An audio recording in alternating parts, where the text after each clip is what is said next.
ايوا ما حيت هاد العياشه ولاد الحرام مبلعين لنا الفم. فهمتوا؟ ساندوا المقاومه. راه بحال هاد خوتنا هادو يدخل المغرب راه يهزوه ب 30 عام. فهمتوا؟ هادو راه هما الاحرار ماشي العياشي اللي تيمد بنته للخليج او اختو للخليج بحال هادو اللي شفناهم في السطاطات في قطر. واش عباد الله حنايا في مأساة، حنا واحد الشعب اللي راه خصنا نحزنوا على الحاله اللي فيها، ماشي نخرجوا بالعلامات ونديروا داك النفاق. السلام عليكم ورحمة الله تعالى وبركاته. تحية للإخوة والأخوات وإلى جميع متابعين قناتنا. عيدكم مبارك وكل عام وأنتم بألف خير. تخيلوا معايا الخوت، بنادم عنده واحد الملفات جد ثقيلة في قضايا متعددة، منها فساد ونهب مال العام، يعني شفار بامتياز. والعدالة المخزنية اللي كتحكم باسم جلالة حريم أبو زعيتر كيوقف عندها مرتين وبالحجج والأدلة، ولكن كيطلقوا سراحو. بالعكس، زادوا كرموا على العمل ديالو بصفته كفاسد كبير، وانتخبوا عليه في البرلمان وعطاو ليه منصب رئيس لجنة العدل والتشريع وحقوق الإنسان بمجلس النواب.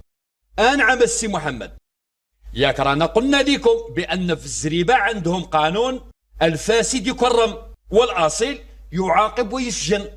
والدليل ها هو واحد من الفاسدين انتخبوا عليه باش يترأس لجنة العدل النيابة المغربية وحقوق الإنسان. شكون هو هذا السيد؟ الخبر يقول مجلس النواب يعين محمد مبدع المتابع قضائيا رئيسا للجنة العدل والتشريع وحقوق الإنسان. هذا كان رئيس جماعة فقيه بن صالح ومتهم بمجموعة ديال قضايا فساد ونهب المال العام واختلاسات تقدر بالملايير، والقضية ديالو مازال ليومنا هذا في المحاكم وممنوع عليه يسافر من الزريبة. ولكن السيد كنشوفوه في عود اللي يعاقبوه على الأفعال ديالو، ولات هاد المهام القديرة ديالو كافئوه وعطاو ليه المنصب كبير في الدولة ورجع رئيس لجنة العدل وحقوق الإنسان. واش العياشة في بلادكم ولات الحكومة ديالكم كتكرم الفاسدين كاع لهاد الدرجة؟ ممكن تفسروا لينا اش كيعني هذا؟ ياك كتقولوا لينا عندكم في الزريبة أصحاب كفاءات، مالهم ما رشحوا حتى واحد فيهم، ما عدا هاد الفاسد هو الوحيد اللي رشحوه والنواب كلهم انتخبوا عليه، ما عدا 5 فقط اللي رفضوا وخرجوا في حالهم. 250 قرد من النواب اللي انتخبوا عليه. واش زعما هادو كاملين 250 ما كيعرفوش الملفات ديال هاد الفاسد، ولا كاملين عندهم نفس الصنعة وحرفيين بامتياز في مجال النهب والاختلاس؟ الشفار كيعطيوه منصب رئيس لجنة العدل وحقوق الإنسان. أرواح انت وفسر ليا هاد الحجاية. السراق ولا كيدافع على العدل سيدي وكيدافع على حقوق الإنسان. هادي ما دخلت ليا في راسي.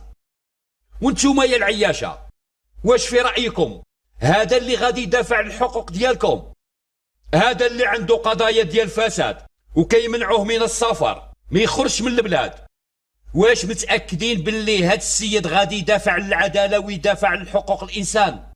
نخليكم جاوبوا ريسانكم، ما تجاوبونيش أنا. وهاد الشيء الخوت راه ماشي حاجة غريبة على الزريبة أو غريبة على الشعب، لا، الشعب مولف بهاد الكوارث.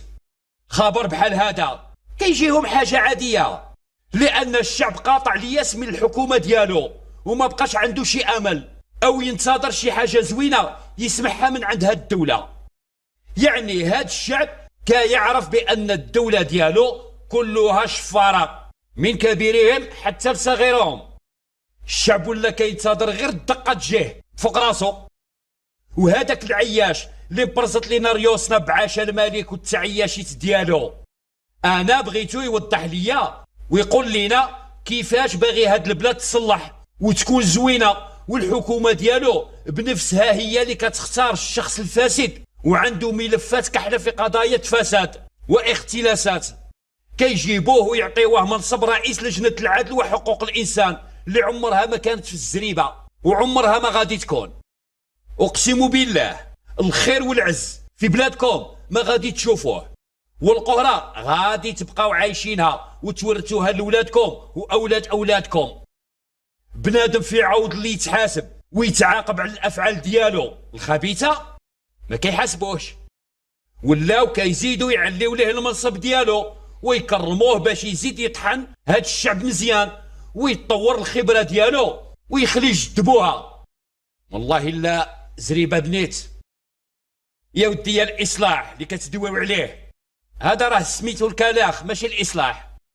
ما عند بوكم لا برلمان كيشرف، ولا احزاب حكوميه متميزه، ولا معارضه نزيهه، ولا جمعيات حقوقيه نزيهه وشريفه، ولا مالك اصيل. كلهم مؤسسه وحده كتخدم بامتياز في السرقه ونهب جيوب الشعب. فين ما كان شي بوزبال الا وكتعطيوه المنصب مناسب يليق به باش يخدم لمصلحه سيديه الشفار السادس. عصابه السادس كتسرق في الفلوس، وفي نفس الوقت الدوله كتمشي تطلب في الكريديات من الخارج.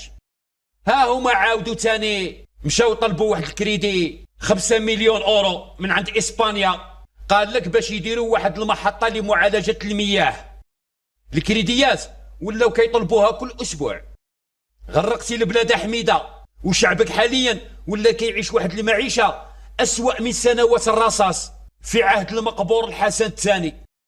2023 ولا العياش مازال كيحلم بالعيش الكريم، وبلادو معمره بالثروات اللي كلها استولى عليها الاخطبوط السادس والعائله ديالو وهذوك اللصوص الاربعون اللي معاه. والسبب وجود هذه المؤسسه الفاسده وباقيه في سطوها على البلاد، السبب هو الشعب. لان لو كان هذا الشعب تكاتف بيد وحيده وقالوا كلمه وحده وحايدوا عليهم هذاك الخوف، نوعدكم جميع المجرمين والفاسدين والبزبال اللي هما عملاء للنظام الفرنسي اقسم بالله ما يبقى فيهم قرد واحد، كاملين يهربوا. ولكن هذا الشعب عزيز عليه الذل وباغي العبوديه وباقي متمسك بها. اكيد العصابه الحاكمه تورك عليهم مزيان وما ترحم حتى واحد، والفساد يبقى ويتمدد اكثر واكثر. للاسف العياشه الشعب المنبوذ مازال ما كيعرفش بان القانون الدولي كيقول الشعب هو صاحب القرار ماشي الملك وماشي غيره. هاد الفكره العياشه ما باغيش يدخلوها في عقولهم اللي ولات معمره غير بالعبوديه والتفاهات. نوضوا تحركوا مع لسانكم وحايدوا عليكم هادوك الشواري ديال الدبان اللي كلهم من فصيله بوزبال، مخير فيهم ما عندش دبوه لا اصل ولا فصل، وباقيين يضحكوا عليكم بكلمه الشرفه واماره المؤمنين. اما عند باباهم حتى سياده، السياده ديال الشعب، الثروه ديال الشعب، البلاد ديال الشعب، الارض ديال الشعب، والكلمه هي كلمه الشعب. واللي ما دارش خدمته يتحايد ويتلاح الى مزبال التاريخ، والمالك اولهم الى ما خدمش خدمته ينوض يتحرك من تما وتسقط المبايعه ويسقط قانون ورث الحكم من الاب للابن، القانون اللي داره لكم الحسن الثاني وضحك عليكم. لان البيعه كيفرضها الشعب، هو اللي يقرر شكون اللي يحكم هذه البلاد، ولكن الحسن الثاني حشاها لكم وطبق عليكم قانون الغاء البيعه ودار لكم قانون الحكم يتورث للابن. وعلما بان هذا القانون ما داروش الحسن الثاني، صاحب الفكره دارها ازولاي بمساعده الرئيس الفرنسي السابق جاك شيراك. هذه القضيه ان شاء الله غادي نديروا عليها واحد الفيديو كامل ونتكلموا عليها بالتفصيل. المهم يا العياشه، قبل ما نختم هذا الفيديو نقول لكم مبروك عليكم الرئيس الجديد ديال لجنه العدل وحقوق الانسان المتابع قضائيا بقضايا فساد واختلاسات، الشفار محمد مبدع المشهور بنهب المال العام. فرحوا به مزيان وبقاو تنتظروا منه يدافع لكم على الحقوق ديالكم، غادي يتهلا فيكم ديال بصح. هذا هو الفيديو ديال اليوم الخوت، تحياتي للجميع ولقاؤنا في موعد آخر إن شاء الله. السلام عليكم.